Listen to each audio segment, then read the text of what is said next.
How do you figure out if an idea is an authentic idea or whether it was harvested out of the LLMs? And then which VCs are using GPT to also do the pass emails?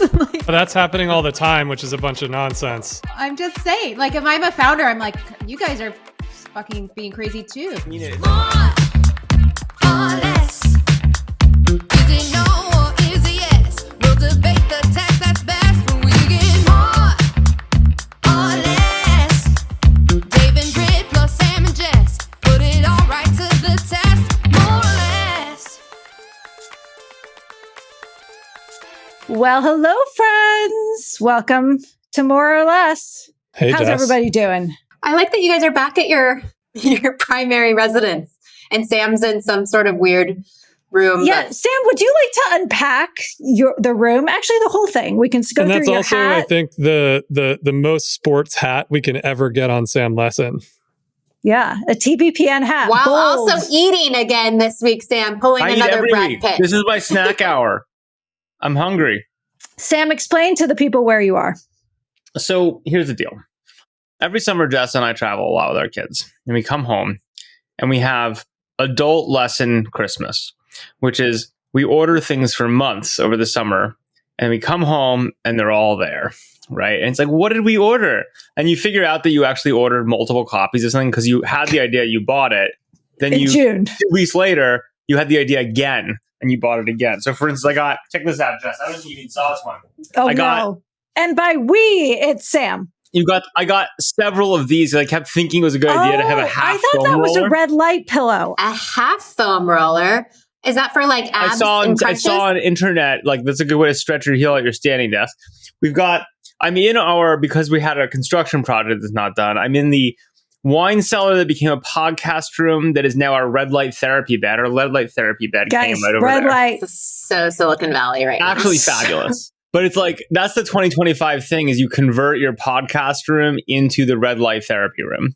Yeah. And then this is a real artifact. Wait, Sam, I actually have a question I've been meaning to ask you. Is the blanket something I bought separately, the red light blanket, or did that come with the top thing? As part of the package. I actually I actually didn't tell you this, but I accidentally bought 2 red light beds and one had to be returned because even I didn't realize that. This is the most Sam Lessin conversation I've ever had. But then I also got this beautiful TBPN hat, which is a nice artifact of before Jessica launched TI TV and they still liked me. Yeah, I was going to say, isn't this sort of like you're part of a new F1 team and you're wearing the other F1 team's hat? You know, this is a rivalry made up by media writers who have nothing else to write about. We love TBPN. We wrote the first big profile of them. You guys should have Sam on but every now week. you're He's competing. hilarious. I went from being their favorite guest to verboten. And it's, I feel like I can't be as irreverent on TI TV. You're sporting their merch. They've moved on. Now they have Mark Andreessen on. They don't care about Sam Lessin anymore. I just have to eat my popsicles Well, they on should, more or because less. Which other VC will yap about venture capital? So many. They all will. Actually, all of them, Jess. All of them will, What else do venture capitalists do, Jess? Yeah. I have a whole cornucopia of stuff. You guys, you ever heard of this biotoxin binder? I got all sorts of shit here. This is. What are you trying to get out of your system? Is this all conversions from Instagram, Sam? It's all conversions from Instagram, and it's about 3 months of them. What did guys, you put I into came your back- system that you need to bind to get out of it? Sam? Doxycycline's killing everything in my body I was right gonna say now. Lyme disease. I need to clean it up. Wait, did you get bit by a tick? Yeah, it's not a big deal. Although I will say that you guys, turns out the best clinic in the world for Lyme disease in Marin. So I had to drive the Miata Yeah, I to know. Marin yesterday. And it's great. And you did say I'm into hi. I actually saw a clip of you driving the Miata on the Golden Gate Bridge on Instagram. It's this is the content Sam's posting on Instagram. Oh my God. It's the Miata of the land because the Boston Whaler is the Miata of the sea. We never got the whaler episode in 2026, baby. We got to get I the really whaler wanted episode. to. The water was a little rough the day I had earmarked for it. Next year. Do you guys know what I came back to in my summer of Beauty purchases? products.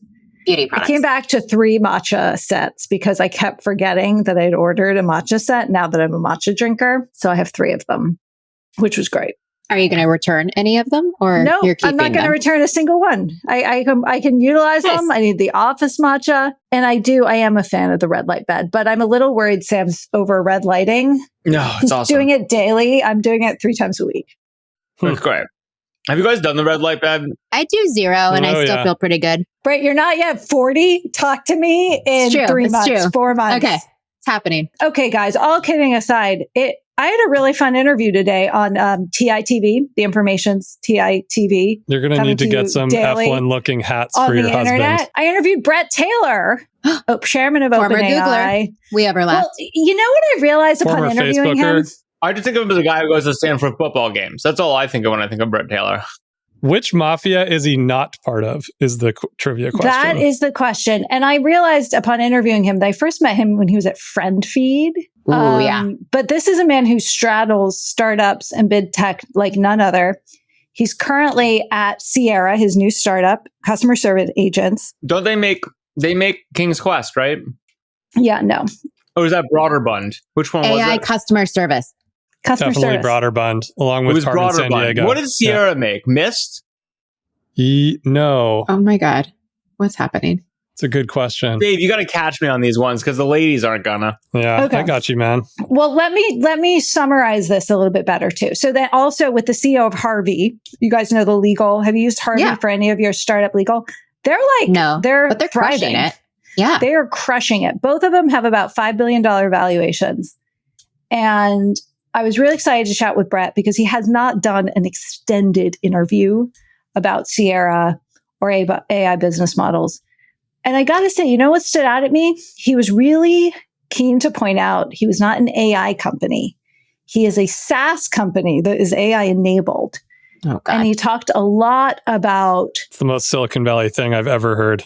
It's sassy AI.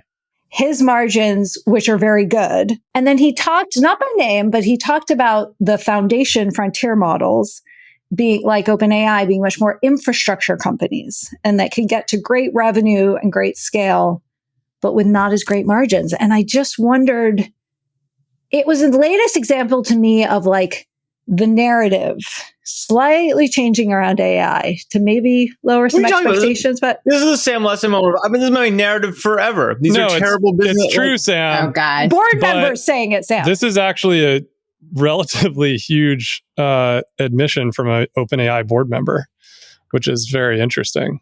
To be clear, he was saying they can still be great businesses at revenue scale with lower margins. And he wasn't talking about OpenAI in particular. But I thought it was But like, what? There's telling. 3 foundation models of any reasonable Yes. size. So come on. yes. It's also like, guys, this is not like infrastructure. You don't make money in infrastructure. Even the railroads made money through real estate. Like, this is not, I don't get it. Sam, by the way, it was King's Quest, Sam, and Frogger. So Frogger. it was King's Quest. They It was made King's Sierra. Quest. Yeah, it was King's Quest. Dave, Great do you company. have a new are those new computers behind you? What we've Yeah. been through? Call them new, Yeah. not We've got Are you They're a running historic. a branch of the Computer History Museum Yeah. in Mill Valley? we've got totally we've got a vintage computer collection developing in my Zoom background. It's That's kind of fun. awesome. Yeah. Where do you procure these things? So, old time Silicon Valley entrepreneur Seth Goldstein has like one of the most prolific vintage computer libraries in the world. And a lot of it was in storage. And he offered me, to put some of it in my office. So I've been working through the best specimens and we're still figuring it out. And this isn't the shelving that it's going to be on in the final state, but it's pretty cool. We've got, Lisa's, Atari's, Commodores, a lot of interesting stuff. Can we bring the kids by? We've got This is kind of cool. we've got Altairs. I've got the original Altair. Do you have the Apple IIc? Yep, there's a 2C. There's The definitely a 2C was my first computer. Yeah, there's a bunch of 2Cs over there. Those aren't 2Cs. Maybe I can't see them in the screen. No, you can't see them. They're off monitor, but they're over there. Great computer, especially if you want to play. That's what Brit Taylor needs to run Sierra software. It's like, They need please more switch to compute. disk 18 to meet the Well, witch. the other thing, speaking of the other Sierra, the other question I asked Brett and Winston was, I was like, are the IQ gains in AI models plateauing? Right? Like it felt like GPT-5 was a little meh. The answer has to be yes. Well, this is what their answers were. So Winston of Harvey was like, it doesn't matter.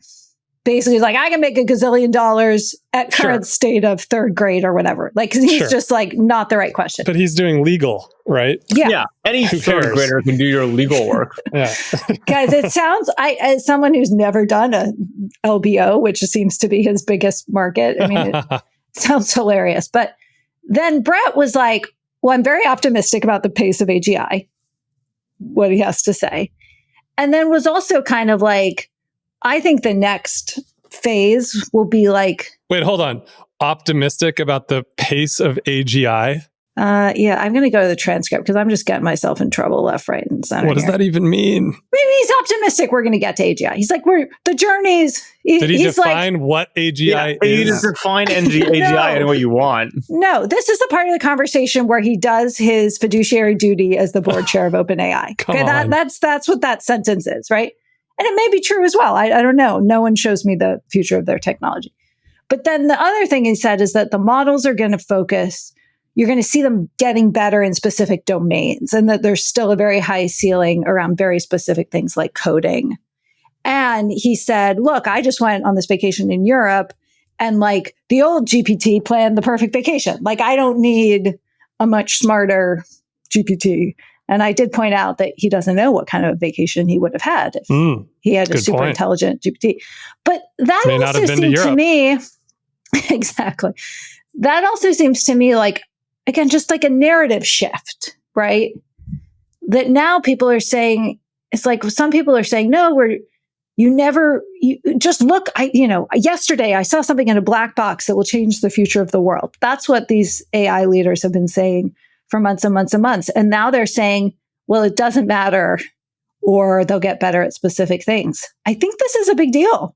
It's just like, the problem is like, why are we surprised? Like this is... No, Sam, we're not surprised. We've been talking about this for a year, but I think it's fair to actually step back for a second and recognize that the moment might be here. That people are starting to realize this. What's the moment? Define the moment. I mean, I think the moment is one where GPT-5 launches. It's not that much of an improvement. Everybody knows it. Nobody wants to talk about it, but anyone using the thing can just feel it. Like it's not actually that much better. I think everyone I've talked to is saying that whatever the compute configuration plus the software configuration that was going on in Q2 of 2024 at OpenAI was the most powerful, most awesome version, and everything's been downhill from here. And it's super clear that the main thing that they're trying to do is optimize for efficiency, cost. They're out of compute. They need more. They're up against a wall. Their business model is not working, like we've been talking about for 2 years. They've got board members. Is it not working, or is it not working yet? I'm not convinced it's never going to work. It's not currently working, right? Like the margin there's no margin. They're underwater. They have, they're still funding the thing on large scale venture capital. They may end up figuring out how to slice off the part of Google queries that's the most valuable to them, right? And I'm sure that that's what Fiji and team are working on, and, start to like increase margins. But even there, you've got now a board member saying that the margin's never going to be that high. Right. And so, to Sam's credit, like beating this drum for, a year and a half, that's kind of where we're at. And I think people are starting to realize this, right? And the alarm bells are starting to go off all over the ecosystem. And, you've got the public market correcting this week based on a few, like an MIT report that this is insane. Most of the, I didn't actually look at their research methodology. Well, but I think as of this morning, they hadn't published the report. That could have changed. But essentially, for people who aren't watching, Fortune, I believe, summarized a report and that moved the entire stock market because it said companies aren't finding productivity gains from Gen AI. Which again, I don't know, guys. Like I've been saying, they're not saying these experimental budgets are bullshit for a year, but apparently MIT carries more weight than me. I don't know why that is. But Sam, I mean, we've also talked a lot about vibe coding, and you're doing a lot of vibe coding. I'm vibe coding every day. I'm spending more on AI than I ever have before. Every day. But I think More maybe time you would or more money? What are you money, like, and time. And time. And what have you learned? One thing I've learned is that these things have no idea what they're doing in most cases. what is going And you on? really have to, it's fun and you can build a lot of things quickly. But if you're trying to deploy this stuff at enterprise scale and, really improve the bottom line across a whole bunch of use cases, there's no way anybody's figured out what to do yet. I don't know. I now have AI generating hilarious cartoons of the news for me every day, and that is way cheaper than hiring an illustrator. And they're funny. This is the thing. And that's Brett fair. had a lot of examples, right? So Sierra they only charge their customers, and they have a large number of Fortune 500 customers. I have no idea how much money they're spending with them, but they only charge them if the AI completes the customer service task autonomously. So by definition, there's ROI baked into the model because you're only paying Sierra if you don't use a person. And he said the average customer service costs the company between $20 and $30. So that's ROI. That's efficiency. I just don't know how big the market is, right? But I disagree. I think there's productivity happening. I'm maybe I'm more of a Mora right now. Dave, you've joined the less side today. I want to be clear. Like to me, the idea that corporations at scale have figured out how to use this technology to drive incredible bottom line in 2 years is just silly to me. Of course, but it sounds like what you're saying is that you think we're at the peak and we're plateauing now, so that it's less likely that it's going to happen in general. In the model leapfrogging capabilities, there can still be a very long road for businesses built off productivity. But then you get back to another standpoint, which is the business is built, right? And if what Sierra is doing, Google can do and Salesforce can do and 10 other startups can do, then it may make sense for AT&T to have AI customer support, but it doesn't mean Sierra is worth billions of dollars. And I also think that there's this thing, which is that everybody has gone absolute maximum hyperbole about what is possible with LLMs as an AI technology. There are many AI technologies. There are many methods and approaches. There are a lot of ways that this can go in the future that are totally unrelated to LLMs.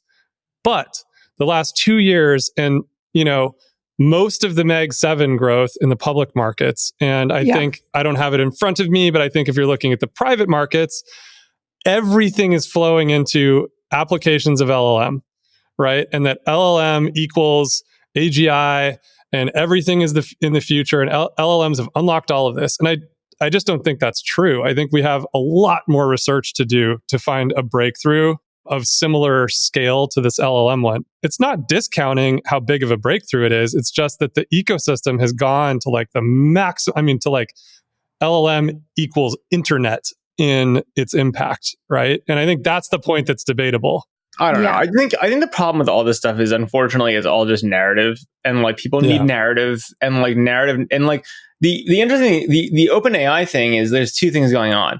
One is they have this Microsoft overhang, so they have to have this narrative of infinity, and that like Sam Altman way prematurely was telling government officials years ago how like this was the end, and like he was going to save them all, and like it's like all bullshit. But like they have this like, because of the Microsoft deal and the AGI thing, they have to tell this like futuristic story. The flip side is the other way to look at this is like OpenAI kind of has won enough, and so they can just shift the narrative. Like, we marketed our way to like getting all the money, to like having the story of everything, but now we have 500 million users, and like everyone kind of likes it, and it's fine, and so we can like drop the shtick, so to speak, and just be like, yeah, we're doing the Google thing. We're competing. It's a consumer thing plus some APIs, right? And like you still have to be able to raise money, right? Like you have to keep the money train going. I know. It's just like it's one of those things where like at some point like you become, it's a too big to fail thing, and to some degree. That's fair.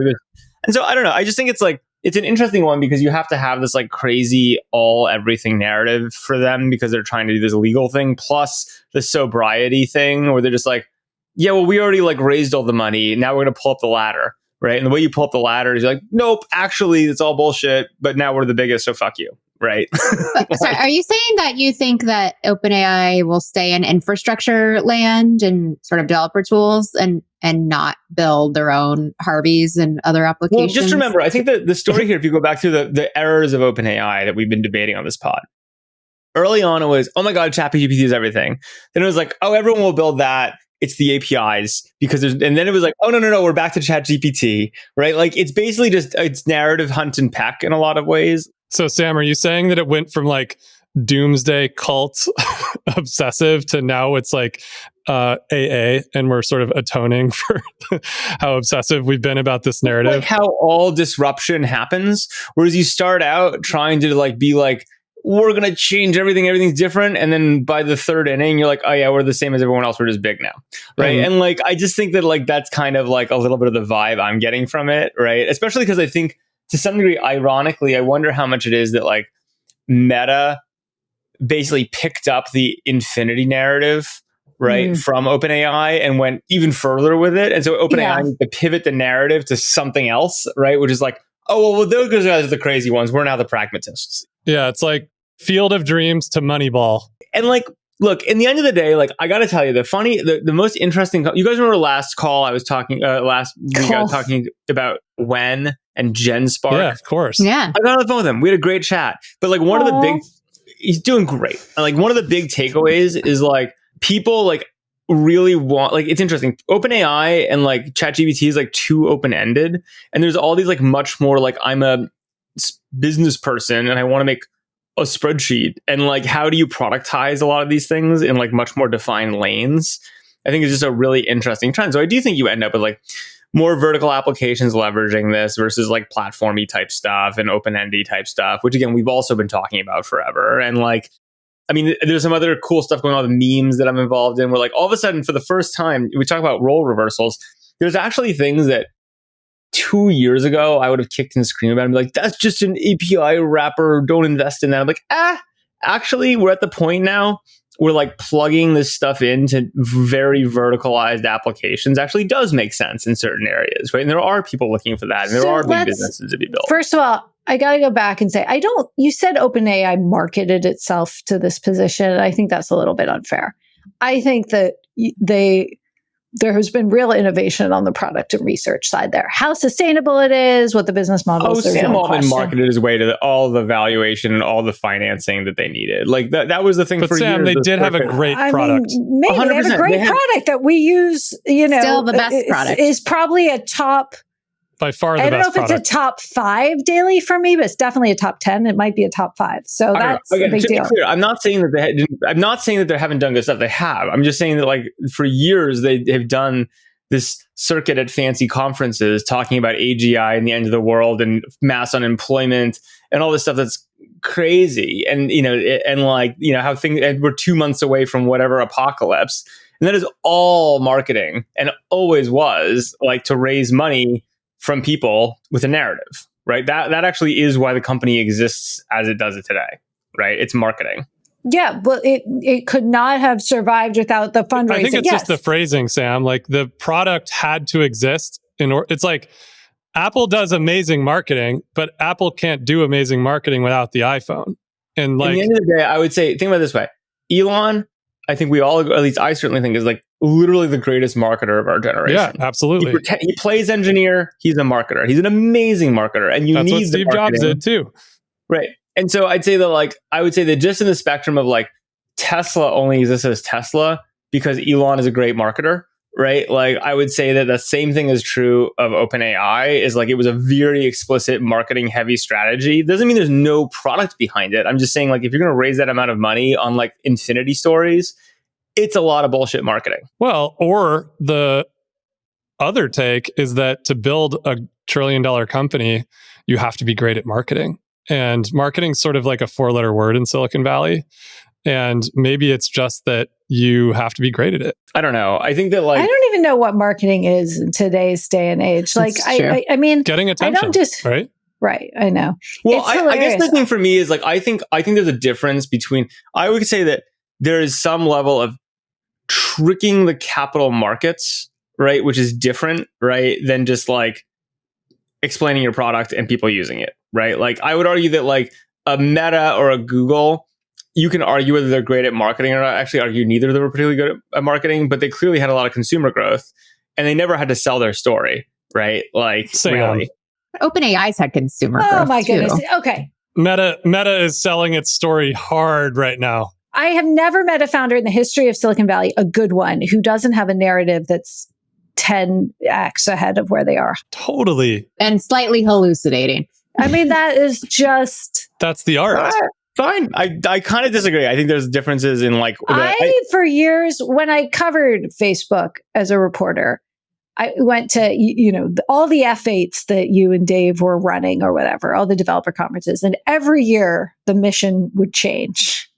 No, that's not true. Really? It's still happening. What did it change There was to? a period, and it went It's from still like happening. connecting all the world's people. There was an empathy phase. Will Yep. one of you drive the empathy phase? I can't remember That where was that Sam. was. That was definitely not something I was involved in. I Yes, did you not were. feel like it was something. Empathy? Wasn't when I was there. This wasn't just like a talking point. Like every year, Meta / I'm not saying then there's a Facebook talking would point. flash the new mission The statement, new and it narrative. just Yeah. and I was There's like, a very big difference, though. I guess the thing that really grades me is like, I just really hate it when founders lie, right? Yeah, And I mean, like, Sam, it seems to me like this is there's sort of a question of the moral.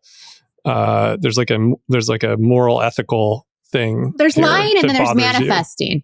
There's like No, founders but that this is how want you end up in a something. very dangerous society place, Britt, when you're like, I'm just manifesting you're some sounding reality. a little Elizabeth Holmes, Brett. You're sounding a little Okay, there's Elizabeth Holmes. visionary thinking and wishful thinking, and then there's lying. It's, Oh my it's God. I think that Elon and Sam Altman lie, right? I think they say things they know to not be true to get people to do things, right? And like go on like with them. I just believe that from what I've seen. Like I think they're both way too smart to believe what they say, right? Okay, that can be your opinion. This does not represent factual reporting from the information or any of its It's fine. affiliates. I'm just saying Or the other members of this podcast. I don't believe in lying. I believe in a lot of things, but I do not believe in lying. Okay, so I want to ask, so Dave. Okay, so we're at this moment, as you said. This is a moment. It's another moment where it looks like you can't. People aren't betting on the huge outsized breakthrough kind of things in the short term post LLM. So, what from a startup perspective is exciting to you to invest in or build? Yeah, I think the moment easily summed up is everyone's kind of taking a step back and having a good look at what's out there, right? I mean, I think Sam said it earlier. It's just brass tacks. Like we invest at the seed stage, right? And so what you have to be looking at is there a good business here? Like, does the vision encompass a great business that can be built independent of the components of technology that you're working with, right? Like if there's an LLM included, like, is it a great business model? Does it have a really good application of this software paradigm that we're in right now? And I think that's good investing always, right? There's a whole lot of party rounds into incredibly expensive, very hypey things going on. And I think that makes it hard and the ecosystem kind of full of cash and FOMO. I think that the other thing going on is there's a lot of pitches and artifacts. Sam, you've been talking about this a little bit, I think, that make it really difficult to figure out which ideas are real in the ecosystem. Like this is one of the things I've been thinking about lately, that our pitches are actually filled with LLM now. And how do you figure out if an idea is an authentic idea or whether it was, harvested out of the LLMs instead? And how do you figure out, like, does the founder actually have an intellectual understanding of the idea space that they're in? Which I think when you're looking at like software applications, whether they're enterprise or consumer, a lot of the time there's like a loose idea, or I actually call them more insights. There's like a loose insight that you're going to build an application around. And whether or not that came from LLM is really hard to discern right now in any of the artifacts that you're seeing in the early stage. And so what do? You just don't play in that realm. Can I give a flip side though to this? Yes, please, please. I think the founder's perspective would be interesting. Maybe at some point we have one on the pod because Nah. do you think they're wondering if not? Do you think they're wondering if also the venture capitalists are using LLMs to like debate whether or not they should invest and to what extent? And I say this because there's a company in our portfolio that is doing really well. I was talking to GPT about like how much follow-on capital do you think this company should like what is the potential outcome here? Like I was doing all of this math with GPT just to try to like analyze where this could go and the outcome was like good. It wasn't like the best and I was like, like maybe I should change my follow-on opinion. And like, do you think that investors are actually leveraging these tools too in ways where they're making different opinions than they otherwise would? And the founders are like, what the fuck? Like, cause we're like saying what the fuck with the pitches coming in, but maybe they're feeling a little bit misrepresented too by the investors. I don't know. Well, we're dealing with here, right? This is like biblical, like we can no longer speak to each other, right? And like the world is shattered and we've lost our ability to communicate and coordinate, right? I think on all sides. And I think like the internet started this, right? It was supposed to be like the great coming together, right, of all human voices to build our great tower, right? And instead, like basically we can't understand each other despite the fact we can all speak to each other. Yeah. And like spam help. This is just like the final straw of Babel where like we just can't, it's not that we can't read the words, it's just the words are all meaningless on all ends, right? And I think that's like, I don't really, like, I mean, this was the quarterly letter we put out from Slop. Was it specifically about this, like, a week or two ago, I wrote for our LPs. But like, I think it's a really challenging time as a result. And a lot of resources are going to be really misdirected in all directions because it's just like, we don't know how to interpret shit, right, on either side. Right. And then which VCs are using GPT to also do the pass emails? Like, oh, that's happening all the time, which is a bunch of nonsense. I'm just saying, like, if I'm a founder, I'm like, you guys are fucking being crazy too. I actually think like one of the greatest sadnesses you can imagine is like the person who's sitting on the internet arguing with the bot all day long and they think they're talking to a person, right? Like, and like they're spending all their time arguing with machines, right? And like that was already happening with like Russian bot farms, but now I actually just want like, it's kind of amazing. How do we get on this topic? This is a different topic. Well, it's the same thing, right? Which is like you're a founder and you're just like there. You're like, I am talking to the venture capitalist. Like, no, you're not. You're just arguing with a machine, right? It's not a person, right? Or like, your machine is talking to their machine. And then the machines just argue with each other. And the irony of all that is the machines, to the point of productivity, talk to each other and argue with each other. And guess what? It's all fucking wasted compute cycles because it's just totally adversarial machine on machine. OpenAI loses more money at the end of the day. No, OpenAI is fine. Well, it depends. If they're making money on it, they can make an infinite amount of money of machines talking to machines with no outcome. I mean, talk about OpenAI's revenue. I actually probably spend on the order of $1,000 a month on OpenAI APIs right now. I don't really calculate it, but it's something like that, right? But like, I don't really care about 95% of it. Right? Like it's just machines doing things in the background that I kicked off doing a thing and it's totally wasted money, but I'm like, it's fine. I'm just messing around. I actually bet that like a lot of the use of, and this is why this is so scary from a revenue perspective, is like with the machines talking to the machines doing random things, there's just a lot of movement and no output, right? From a lot of what's going on is my sense. You know, it's the same thing of like crazy people talking to these things forever. There's no value from it. It's just noise. Is there a word, like I feel like my perception of these models for things like headline suggestions, like I used to think, oh, those are really good headline suggestions. And now I'm like, they stink. Is that the models or is that like I had like AI colored glasses and now I think like, in the beginning it was like using a calculator for words and it felt really powerful. But there's only so many outcomes. And I think we've all now seen them all so many times that it's become obvious. Yes. It's like the normal has changed, right? Like now the slop normal is there. We all know it. Slop. We all know it and we know it when we see it. And so it's no longer interesting. You and just raise the temperature. You raise Yeah. the temperature on everything, and then it means nothing because it's all social anyway. Like a good headline is a headline people are surprising or new or Yeah, interesting. I know. And like if you just raise the temperature, you just destroy more signal, right? Yeah, this is all real. Yeah, I think this is part of the real moment. I think it's interesting if you look across some aspects of Twitter and Reddit, like you're starting to see people across the population in very different parts of the world that are all realizing this at the same time. I think that's actually part of the moment right now. It's even like, I mean, like we'll go back to my favorite analogy for all this stuff because it's so visceral. It's like porn, right? It's like Every the episode. breasts have been maximized.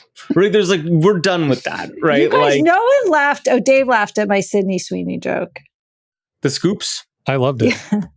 I love Baskin I think I'd Robbins. seen it before. Guys, I'm in Baskin Robbins, and guess who's the spokesperson? She's been a the genius. spokesperson for a long time. This is that's Baskin why Robbins, really? Yeah. Oh, That's why I I didn't thought this comment was a because I was good like, thing. this is not new. Yeah. Sorry, Jess. How do you guys know this? Like, how often are We you? saw it. Dave- We were in No. Texas and we went by a You Baskin Robbins. And you stalk Sydney Sweeney. Well, that's true. And we were walking by a Baskin Robbins, and that's how I discovered it. When you go to the burbs Okay. of America, Jess, you I understand who have the a real Baskin Robbins at influencers least are. once a month in San Mateo, and this was the first time it switched their campaigns out over the summer. Again, I was gone. I didn't know this.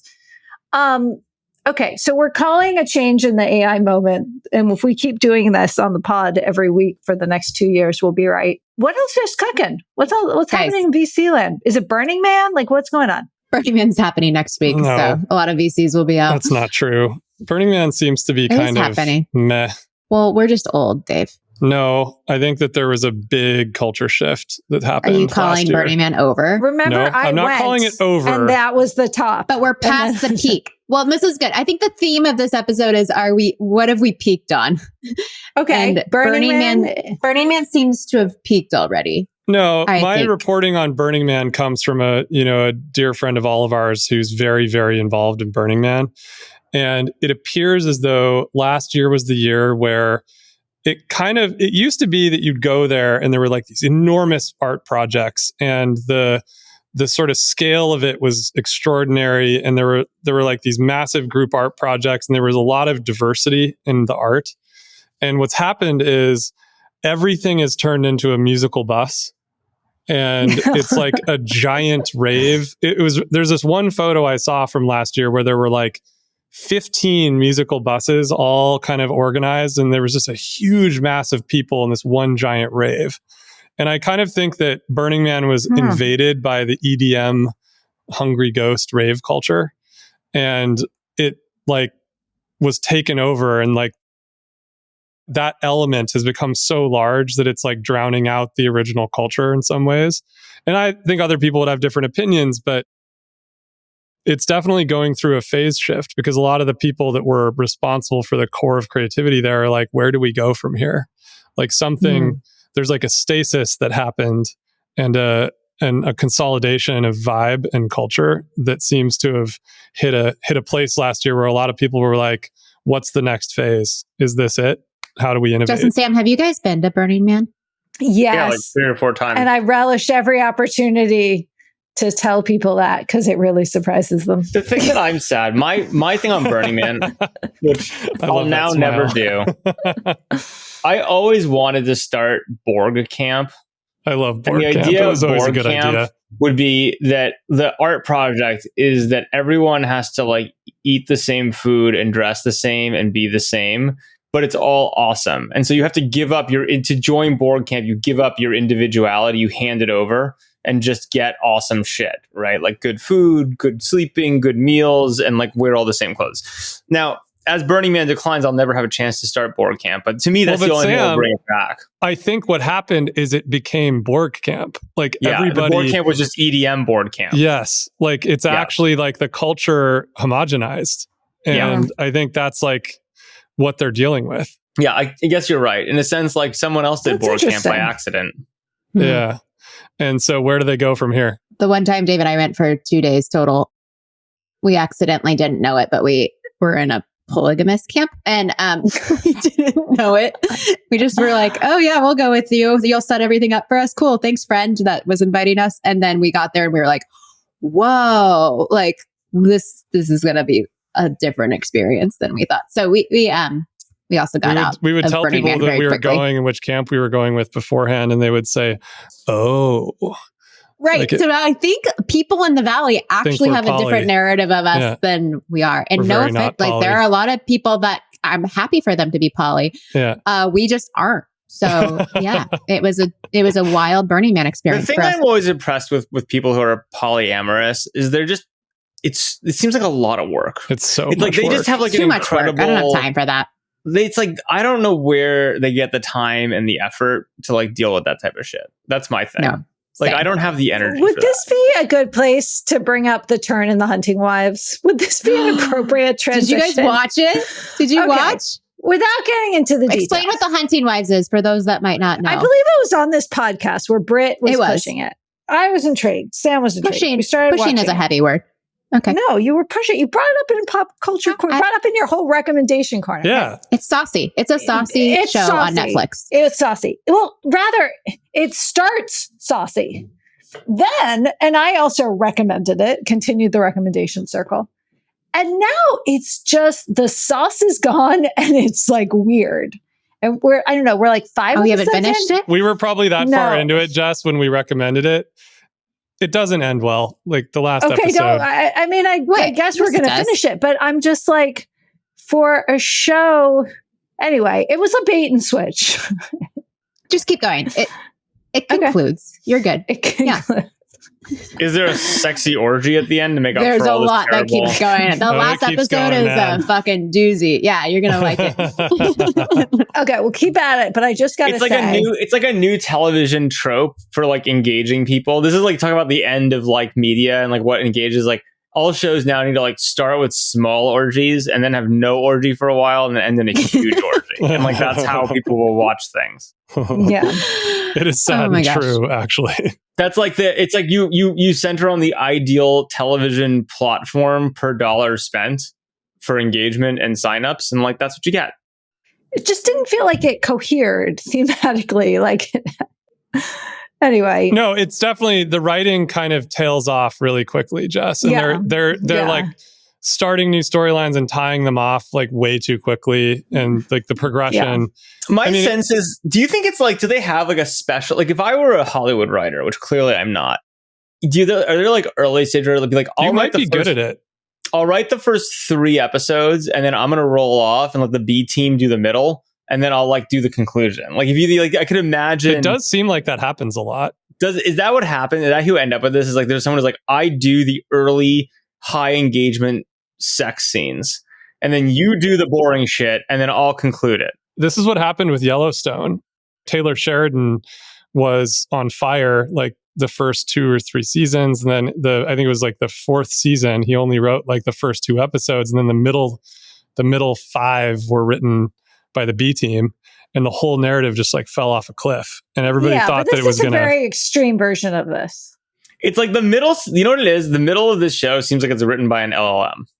Yes, that is. But it was based put. on a It book, might be. right? Like it's based on a Yeah. romance novel. So what you're actually dealing with is a romance novel trying to be translated to Netflix. Speaking of which, know? talk about other romance novels. I only quickly looked at it. They got some New York Times thing. There's a New York Times article about like Draco Malfoy porn. This is like the new thing. Sam, you invested Wait, what in a is it? company about this. No, I didn't. I had a Oh. great meeting with them and I sent it to What is all of our this? female friends and they all invested in it, but I actually didn't invest in it. Which I couldn't one? get there. 831? But they'll probably make a lot of money. You don't have to say the name. What's up? Okay. I got some pitches on this category recently The too. New so I'm York just Times curious. is The like same company. 18 months late / right on time for them to this story. But yes, like It's happening. Guys, you know what else is happening? what else is happening? Humanoid robots No. in China that No. they're embedding external wombs into and What? then doing like IVF embryos dropping into the external. So it No.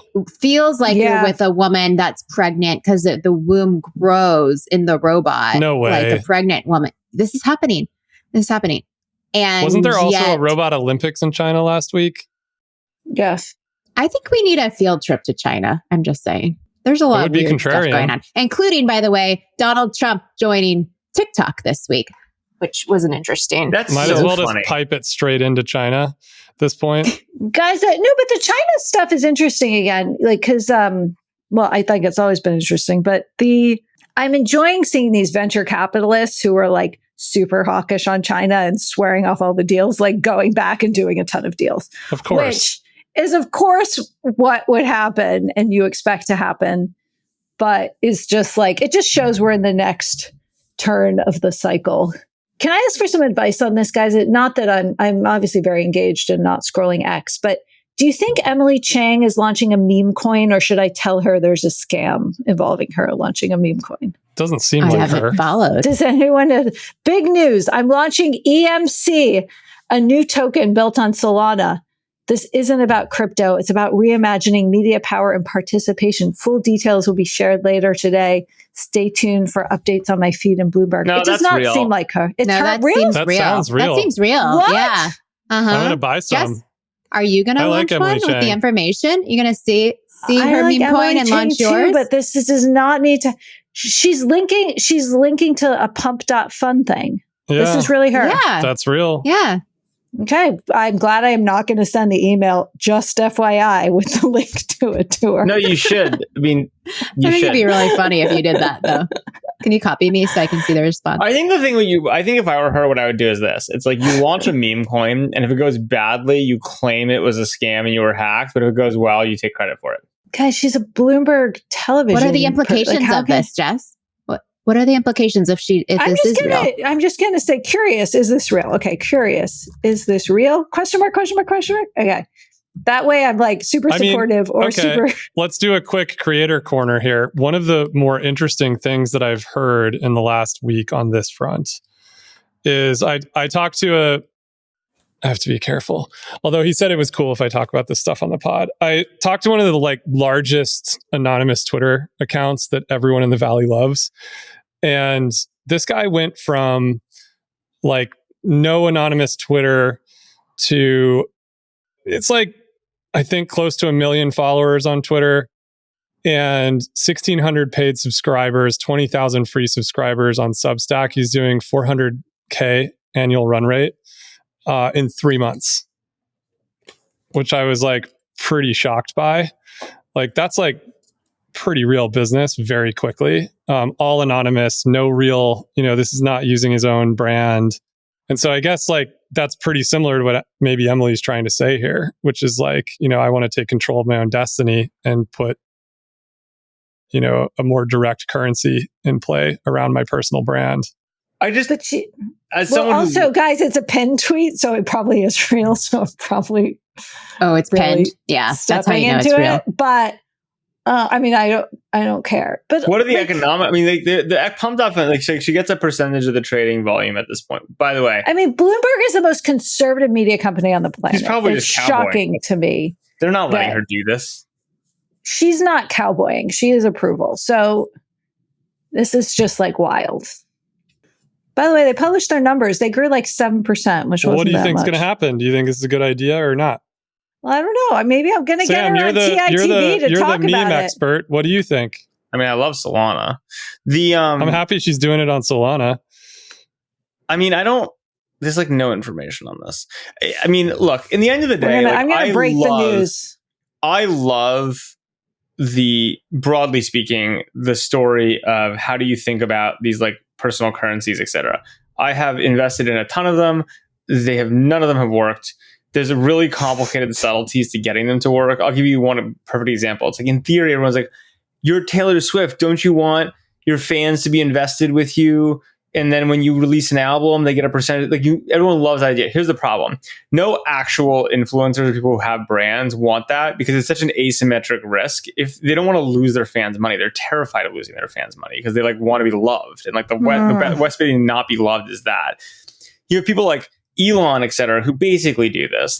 Tesla is just an Elon token, right? But there's enough separation, right? That it's worked for him where he gets the benefits when it goes up, but kind of has some insulation when it's down. There's 1,000 variants on this. Look, I don't get the Emily Chang thing. There's no information on it. It might be it might be a scam. I'm just not sure. But I don't know. I think the answer is like, I love the idea. And in practice, it's been super hard to figure out how to do this in practice. Because Sam, if I remember from your dalliances in this space, you have always felt like you could not sell as the creator of the meme coin, which always made it clear to me where the liquidity for any one of these kind of comes from. It's even more complicated. I mean, like, we can go down this rabbit hole, but like, that's like, I mean, the meme coins I've created, I've never sold a meme coin I've started because I don't think it's like, it's not worth it. Right. That's called like, rugging. What's it called?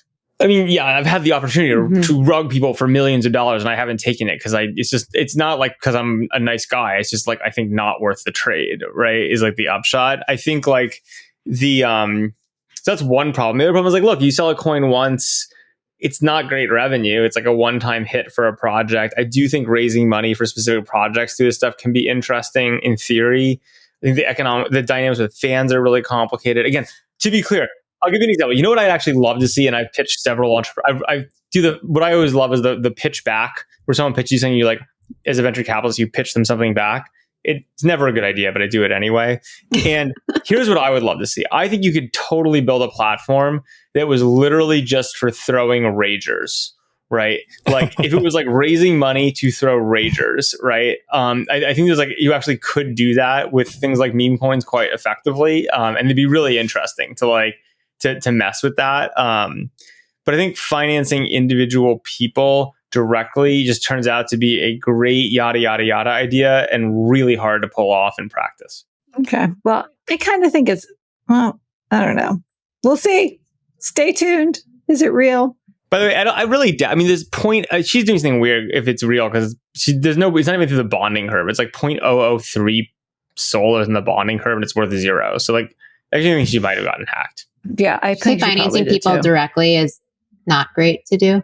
I just think there's been a ton of shots on goal trying to figure out how to do it in a way that works, and everyone's excited about the idea. Don't you have a creator fund that finances people directly? That's very different. So the creator, actually, one of the reasons I like our creator fund is because it's not crowdfunding, right? Like the creators that we invest in. So that's the difference. Crowdfunding. Because again, there's just too many sensitivities with your fans. Like the reality is, people who trade meme coins are like playing a game. It's like a degenerate trading game and they can have a lot of fun doing it. There's nothing wrong with it, right? But it's not like real fans. And so then you're like, all of a sudden, you don't want your fans buying your thing. You want degenerate, meme coiners playing their economic game using your brand as the underlying currency with some kickback to you for effectively hosting the trading platform, which isn't crazy. Like there's a way you could think about that working.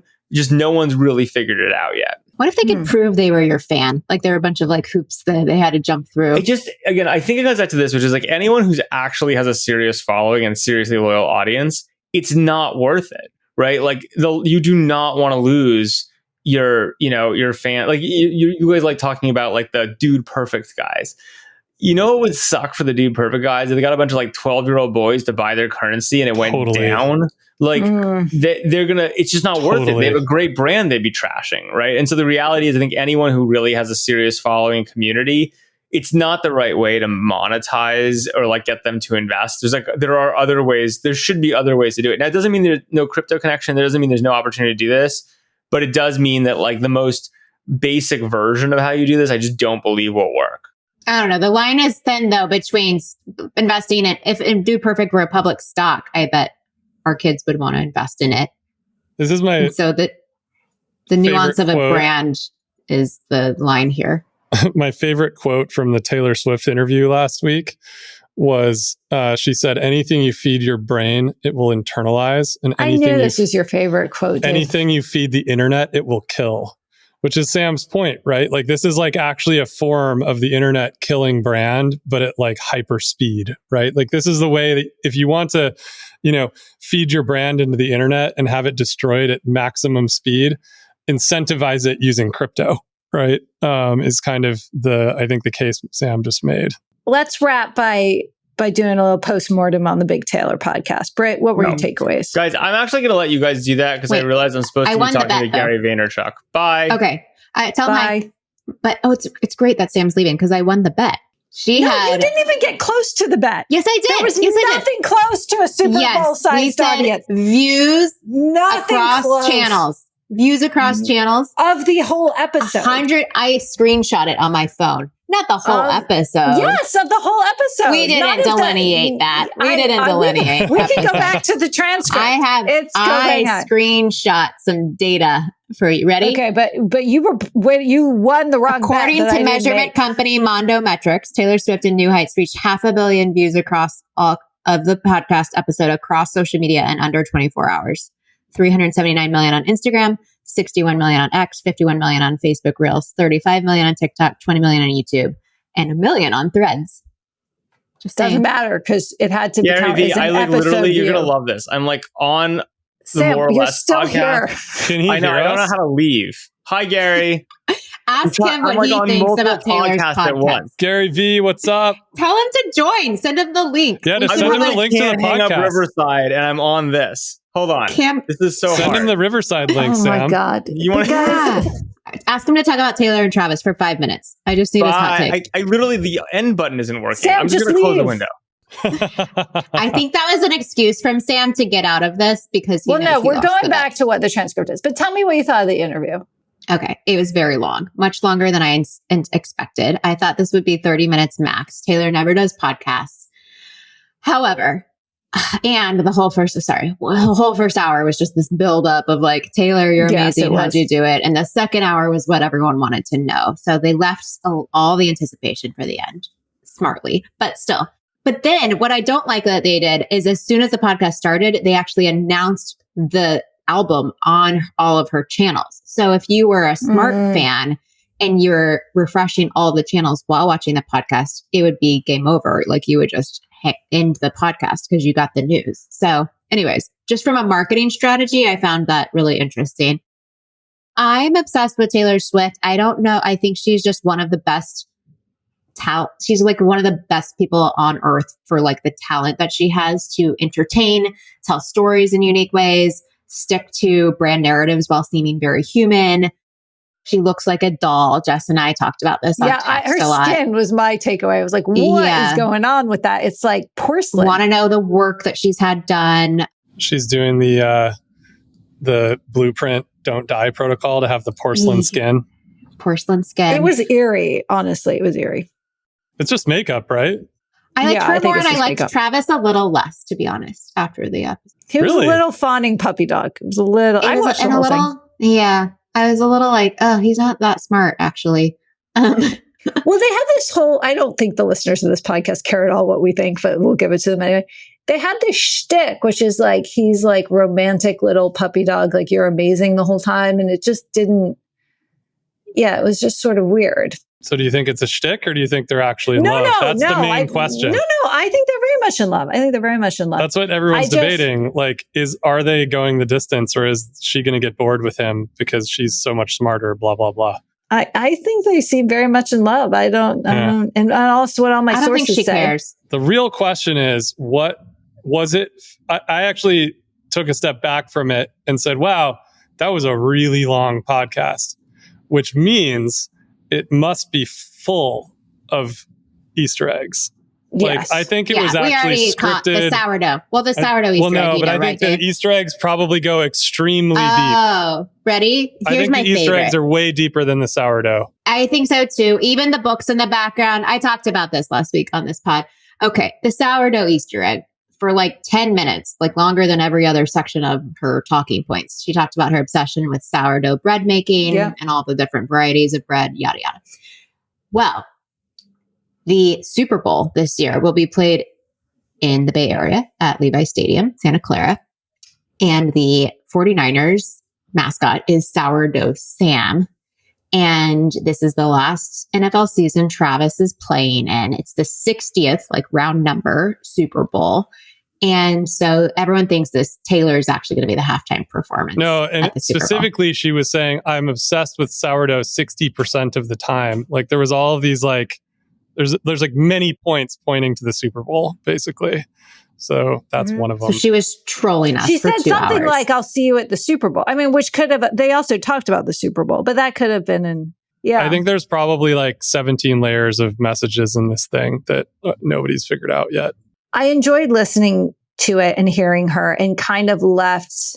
I have, of course, have a lot of respect for her already, but I think like her ability to talk about what she does and why she does it, and her sense of herself and her fans, which again is like what you expect, but she's just very compelling about it. Yeah. Like it comes across as incredibly genuine. She comes across as incredibly sure about why she does what she does. And it's a bunch of talking points, but it's authentic and it seems that way. And it's really cool to see. Like, I agree, and Jess.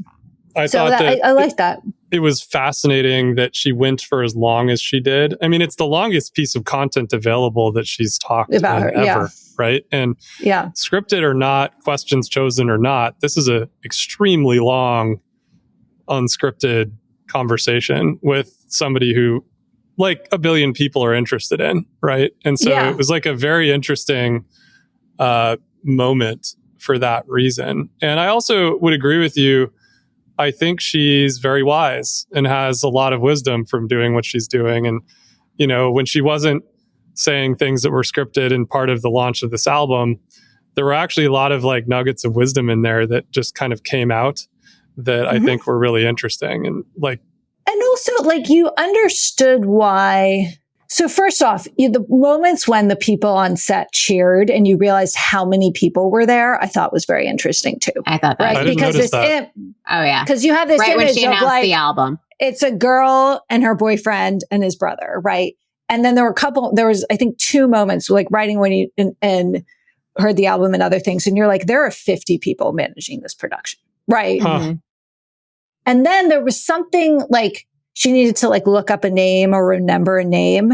And there was a person right next to her who like handed her something. And it was interesting because it didn't seem like she had like called someone from the back and they looked it up and handed a piece of paper. It looked like if you were They were looking right at there. the set, they were like holding her leg the whole time or something. So I agree. I thought that was just very interesting. And I then didn't notice seeing I'm into handlers, Dave. I have a side business in handlers and obsessed with It's people and their interesting. handlers. yeah. But then You have to, right? Like that's a huge part of your business. well, that's a big part of my job. But Yeah.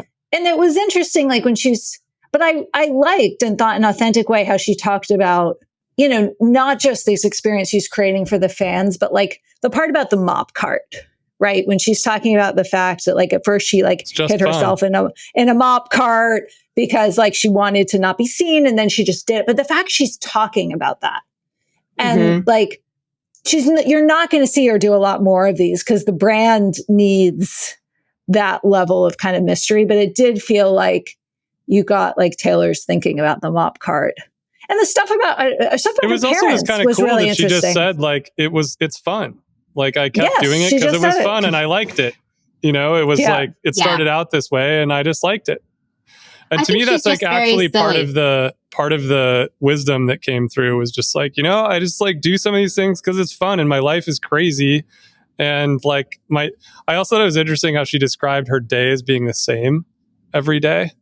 Like Yeah. that was really interesting. Like I live the same day. It's like Groundhog Day over and over again.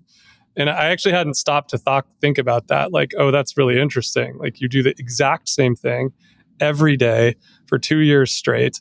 And that's the same thing that football players do, which is like very interesting. And how many jobs are like that where your sequence of events is identical every day?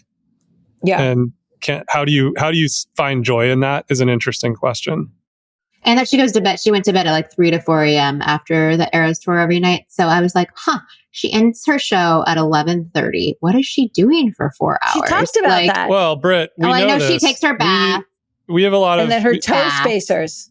yeah, and we've got friends. We've got several friends that are large musicians, and they all talk about this. That the coming down after being on stage is like it's like a serious process. There's you sort of absorb so much energy that it's like to come down from that. It's very difficult and takes a lot of practice and ritual. I've also read about her teas. She's got a whole tea regimen. Anyway, it's a good, whether you're a Taylor fan or not, or you're a fan of like successful people or artists or leaders or just people who like really carefully control their image, I would recommend it. Yeah, it's kind of about being a fan of mastery and artistry at the highest levels. Like it's an interesting case study. And skincare, because something's going Or well plastic over there. surgery. Yeah. Yeah, I also looked that up. Okay, friends. Well, we're down to 3. We should let those listeners who have stayed with us for our postmortem on Taylor and Travis go about their weekends. Thank you to everyone for joining another episode of More or Less. We'll see you back here again next week. Bye. Bye, guys. See you later. If you enjoyed this show, please leave us a virtual high five by rating it and reviewing it on Apple Podcast, Spotify, YouTube, or wherever you get your podcast. Find more information about each episode in the show notes and follow us on social media by searching for @MoreOrLess, @DaveMorin, @Lessin, @JLessin, and as for me, I'm @Brit. See you guys next time.